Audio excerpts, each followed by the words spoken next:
আমি টানা কাটা পড়ি, আমি টানা কাটা পড়ি, আমি টানা কাটা পড়ি, আমি টানা কাটা পড়ি। এইবার এই তিনজনকে কঠিন পরীক্ষা দিতে হবে এবং আবারও বলছি আপনাদের জন্য পুরস্কার আছে। আপনারা যে সকল গান করেছেন সেই গানগুলোই আজকে একটু অন্যরকম করে করতে হবে আমাদের দর্শকদের জন্য। যেমন এই যে বিয়ান সাহ ভাব নিয়েন না, খুব মজার গান, এই গানটা আজকে এমনভাবে গাইতে হবে যেন সবার চোখে পানি এসে যায়। রনি, তোমার প্রশ্ন শুনে তো আমার চোখেই পানি চলে আসছে। এখন আমি গানটারে যে কিভাবে স্যাড গান বানাবো আমি সেটা চিন্তা করতেছি। ওই যে আমার কথা শুনে অলরেডি কর্ণে কাঁদা শুরু করে দিচ্ছে। পাশের মানুষও তো কাঁদে কথা শুনলে।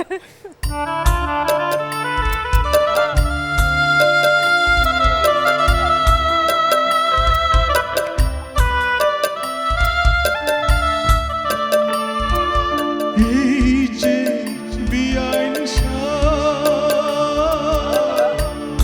ভাব নিয়ে না, এতগুলা বিয়াই কেন চোখে দেখলেন না? আপনি দেখতে ঝাকাস, শুনছি নাচেন ভালো, তবে আজকে দিনে কেন ড্যান্স ফ্লোর থাকবে খালি? বিয়েন সাহেব আপনার জন্য ঢাকা থেকে ডিজে আনছি। আপনার গান শুনে আমার চোখে একেবারে পানি চলে এসছে। আমি জানি না দর্শকদের কি অবস্থা। এ তো রীতিমতো ঝর্ণা। হ্যাঁ, এবার কর্ণিয়াজির কাছে যাব। আপনার অনেক গান রয়েছে, তারপরে আপনার ডানা কাটা পড়ি এই গান অনেক করেন আমি দেখেছি মঞ্চে। এই ডানা কাটা পড়ি এই গানটা এমনভাবে গাইতে হবে যেন কষ্টে বুকটা একেবারে ফেটে চৌচির হয়ে যায়। মার্ডার গানই তো ভুলে যাবো আমি পুরা।